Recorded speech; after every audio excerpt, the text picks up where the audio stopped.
আজ আমরা করব হচ্ছে গোবর্ধন পর্বত পরিক্রমা। শুনেছি এই গোবর্ধন পর্বত নাকি পরিক্রমা করলে নাকি মনের বাসনা পূর্ণ হয়, তাই আমরা এই গোবর্ধন পর্বতকে 3বার করে পরিক্রমা করে মনের বাসনা বলতে বলতে যাব, যাতে মনের বাসনা পূর্ণ হয়।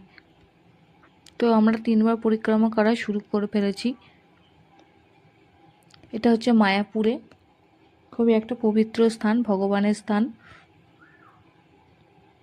তো তোমরা এখানে সবাই ঘুরতে আসতে পারো, তোমাদের এখানে সবাই খুব ভালো লাগবে মন। তো আমরা পরিক্রমা করছি, তোমরা দেখতে থাকো পুরো ভিডিওটি। এখানে প্রায় অনেকেই এসেছে গোবর্ধন পর্বত দেখতে এবং পরিক্রমা ও পুজো দিতে।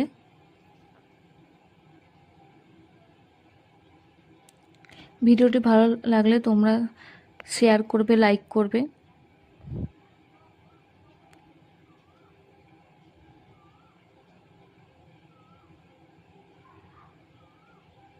তো দেখো, আমি একটা হলুদ শাড়ি একটা পরে নিয়েছি, কেমন লাগছে অবশ্যই কমেন্টে জানিও। আমার তো বেশ ঘুরতে এসে বেশ ভালোই লাগছে। ঘুরতে যেতে কার না ভালো লাগে, ঘুরতে যেতে সবারই ভালো লাগে।